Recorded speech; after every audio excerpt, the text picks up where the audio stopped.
اللہ جل وعلا کی حمد و ثنا کے بعد درود پر نور شافع یوم النشور دستگیر جہاں غم گسار زماں سید سروراں حامی بے کساں قائد المرسلین رحمت للعالمین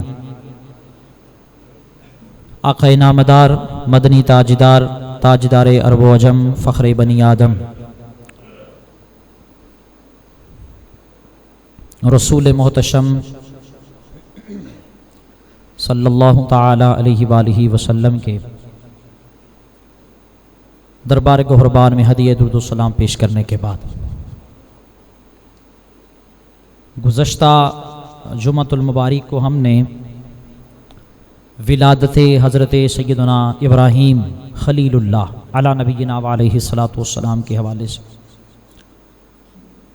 مختصراً سنا اور حضرت سیدنا ابراہیم خلیل اللہ علی نبینا علیہ الصلاۃ والسلام پر اللہ رب العزت کی طرف سے جو امتحانات آئے، ابراہیم علیہ السلام نے ان امتحانات میں صبر اور استقلال کا مظاہرہ کیا۔ ان میں سب سے پہلا امتحان، میں سیاق و سباق عرض کرتا ہوں، پھر اس کے بعد انشاءاللہ ہم آج کا موضوع سٹارٹ کریں گے۔ تو سیاق و سباق یہ ہے کہ ابراہیم علیہ السلام کا جو سب سے پہلا امتحان تھا وہ نمرود کے دربار میں کھڑے ہو کر اعلان توحید تھا۔ ابراہیم علیہ السلام نے نمرود کے دربار میں کھڑے ہو کر توحید کا اعلان کیا اور نمرود کو یہ واضح کر دیا کہ کائنات کے اندر اگر کوئی ذات خالق اور مالک کہلوانے کے لائق ہے اور کوئی ذات مالک و مختار اور قادر مطلق ہے تو وہ صرف اور صرف رب ذوالجلال کی ذات ہے۔ اس کے علاوہ کسی کو یہ زیبا ہی نہیں کہ وہ تکبر کرے، یہ زیبا ہی نہیں کہ وہ اپنے آپ کو لائق پرستش سمجھے یا وہ اپنے آپ کو معبود کہے، اور اگر وہ کہے تو بلا شبہ وہ جھوٹا ہے۔ مالک حقیقی صرف ایک ہی ذات ہے، وہ اللہ کی ہے۔ اور بڑے خوبصورت انداز سے حضرت ابراہیم علیہ السلام نے نمرود کے دربار میں کھڑے ہو کر اس کو توحید کا اعلان بتایا بھی اور سمجھایا بھی۔ پھر سب سے پہلا جو امتحان ابراہیم علیہ السلام کا تھا وہ باطل کی طرف سے ہونے والا حملہ تھا، باطل کی طرف سے ہونے والا ظلم تھا۔ اور میں نے آپ کو یہ پہلے بھی عرض کیا ہے کہ یہ باطل کے معاملات جب سے دنیا بنی ہے نا تب سے لے کے ایسے ہی ہیں آج تک،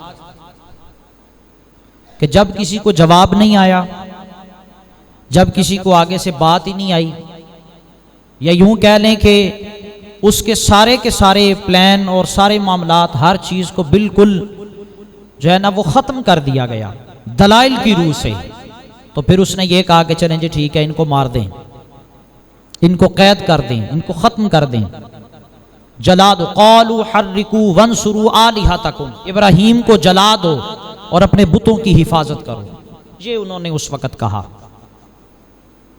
تو بہرحال یہ باطل کی طرف سے معاملہ شروع سے رہا، آج بھی ہے۔ جدو کسی نے گال نہ آئی تھی انہیں گالاں کرنی شروع کرتی ہیں، گالی سے آگے اگر چلے تو قید کر دیا، قید سے آگے چلے تو قتل کر دیا، تو یہ معاملات ہوتے رہے۔ نمرود کو بھی جس وقت توحید پر واضح ہو گیا اس پر کہ ہاں مالک حقیقی صرف اللہ کی ذات ہے، اس کے علاوہ کوئی نہیں ہے، تو اب جس وقت اس کو اپنی سلطنت کا معاملہ نظر آیا کہ اب تو خطرہ ہے، لہذا اس نے بھی ایسے ہی کیا اور کہا کہ ابراہیم علیہ السلام کو معاذ اللہ جلا دو۔ تو یہ سب سے پہلا امتحان تھا۔ منجنیق کے ذریعے ابراہیم علیہ السلام کو آگ میں ڈالا گیا، فرشتے حاضر ہوئے، عرض کریں ہمارے لیے کوئی حکم ہے، ہمارے لیے کوئی حاجت؟ تو ابراہیم علیہ السلام نے فرمایا مجھے حاجت تو ہے لیکن تم سے نہیں ہے، اپنے مالک سے ہے، اپنے خالق سے ہے۔ اپنے رازق سے ہے، اپنے پیدا کرنے والے سے ہے، تم سے نہیں ہے۔ تو فرشتوں نے کہا کہ پھر کہیے۔ تو ابراہیم علیہ السلام نے فرمایا وہ جس سے سوال کیا جائے گا نا، جس سے میں حاجت اپنی طلب کروں گا، وہ میرے حال کو بخوبی جانتا ہے، لہذا مینوں کہن دی بھی لوڑ نہیں۔ اور اگر وہ یہ چاہتا ہے کہ میں آگ میں جلوں تو پھر ابراہیم آگ میں ہی جلے گا، اگر یہی اس کی رضا ہے۔ تے جے نہیں تے وہ بچان تے قادر ہے۔ اور پھر اللہ نے بچا لیا، ٹھیک ہو گیا جی۔ اور آگ کو اللہ نے سلامتی فرمایا، قلنا یا نار کونی بردم و سلاما علی ابراہیم، ہم نے حکم دیا آگ کو، اے آگ ٹھنڈی اور سلامتی والی ہو جا ابراہیم پر، بچا لیا۔ تو یہ سب سے پہلا امتحان تھا جس میں آپ نے کامیابی جو ہے وہ حاصل کی، اور ابراہیم علیہ السلام نے بڑی مستقل مزاجی سے اس امتحان کو فیس کیا، گھبرائے نہیں، ٹھیک ہو گیا جی۔ اس کے بعد دوسرا جو امتحان تھا وہ کیا تھا؟ ابراہیم علیہ السلام کی عمر مبارک 90 سال تھی، راؤنڈ اباؤٹ 80 پلس کہہ لیں۔ تو آپ نے اللہ کی بارگاہ میں دعا کی، دعا کیا تھی؟ رب ہب لی من الصالحین، اے میرے رب مجھے ایک پاک بیٹا عطا فرما، بردبار بیٹا، حلیم، نیک اولاد، صالح اولاد کی دعا کی۔ اس کا مطلب یہ ہوا کہ نیک اور صالح اولاد کے لیے دعا کرنا یہ انبیاء کی سنت ہے، یہ کوئی منع نہیں ہے۔ یعنی کہ اگر کوئی پتر مانگنا چاہے اللہ کو تو مانگ سکتا ہے، بیٹی مانگنا چاہے تو مانگ سکتا ہے، اولاد، نیک اولاد کی خواہش کا اظہار کیا جا سکتا ہے، اللہ سے اس کی دعا مانگی جا سکتی ہے، انبیاء نے بھی کی ہے۔ لیکن کوشش یہ کرنی چاہیے کہ اولاد نیک ہوئے، اور یہ کوشش والدین نے کرنی ہے، ٹھیک ہوگا جی۔ ان کی اچھی تربیت، ان کی اچھی اصلاح یہ ماں باپ کی ذمہ داری ہے، یہ ان کی رسپانسبلٹی ہے، اور قیامت کے دن سے پوچھا بھی جائے گا۔ اقبال نے بڑا خوبصورت شعر لکھا ہے، جہاں یہ قربانی کا ذکر کیا نا حضرت اسماعیل ذبیح اللہ علی نبینا علیہ الصلوۃ والسلام کے حوالے سے، تو وہ جتنے بھی طریقہ کار بتائے نا اسماعیل علیہ السلام نے کہ ابا جان آپ مجھے یوں لٹائیے، یوں میرے گلے پر چھری چلائیے، وہ ساری جو سچویشن بیان ہوئی، تو اقبال نے بڑا خوبصورت شعر وہاں پہ لکھا۔ اقبال کہتا ہے یہ فیضان نظر تھا یا کہ مکتب کی کرامت تھی، سکھائے کس نے اسماعیل کو آداب فرزندی، کسی سکولے نہیں گئے، کسی مکتب میں نہیں گئے، کسی کالج اور یونیورسٹی میں نہیں گئے، یہ جو ادب سکھایا تھا نا یہ ابراہیم علیہ السلام کی برکت تھی، یہ ماں باپ کا یہ انداز تھا کہ اس انداز سے ان کی تربیت ہوئی، یہ ان کا معاملہ تھا، اور حقیقت میں ایسا ہوتا ہے۔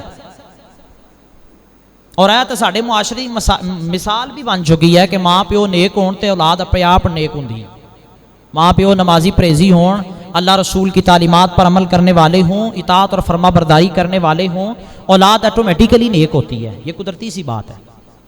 حضرت بابا فرید الدین گنج شکر رحمہ ایک دفعہ نا آپ کی محلے کی عورتیں آپ کے پاس آئیں، آپ کی والدہ کے پاس، تو کہنے لگیاں کہ تسی آپ کا بچہ بھی وہیں سے پانی پیتا ہے جہاں ہمارے بچے جہاں سے پانی پیتے ہیں، اسی ایک ہی گلے کا اناج کھاتے ہیں، ہر چیز سیم ہے، رہتے بھی ایک جگہ پہ اکٹھے ہیں، لیکن اتنا فرق کیوں ہے کہ ہمارے بچے گلیوں میں ہر وقت کھیلتے رہتے ہیں، ان کا کبھی یہ دھیان اور سوچ ہی نہیں کبھی اس طرف گئی، نماز روزے کی طرف اور دین کی طرف، لیکن تیرے فرید کو جب دیکھو وہ مصلی پہ نماز پڑھتا ہے، اس کی کیا وجہ ہے؟ تو آپ کی والدہ کہنے لگی کہ اس میں تھوڑی سی میری محنت شامل ہے۔ تو انہوں نے پوچھا کہ کیا محنت ہے؟ تو آپ فرماتی ہیں کہ اس میں میری محنت یہ شامل ہے کہ میں نے اللہ کی قسم جب بھی فرید کو دودھ پلایا کبھی بغیر وضو کے دودھ نہیں پلایا، یہ اس دودھ کا کمال ہے جو فرید کی رگوں میں گردش کرتا ہے۔ تو اس لیے اولاد کی جو تربیت ہے نا، بیسک تربیت جو گھر والی تربیت ہے، اس میں بڑا کردار شامل ہوتا ہے والدین کا، اگر وہ کرن، وگرنہ تو پھر بڑے ہو کے وہ یہ کہہ سکتے ہیں جی انتے سا اولاد ساڑی گالی نہیں مندی، اب تو ہم نماز کا کہیں وہ نماز ہی نہیں پڑھتے، اب تو ہم انہیں نیکی کی طرف لے کر آئیں تو وہ آتے ہی نہیں ہیں۔ تو سر یہ جو ہم نے گھر کے اندر ماحول پیدا کرنا تھا نا نیکی کا، یہ ہم نے خود کرنا تھا، یہ والدین نے کرنا تھا۔ اب اگر والدین نے یہ معاملات نہیں کرنے تو سر اولاد نے کدی نہیں کرنا۔ ہاں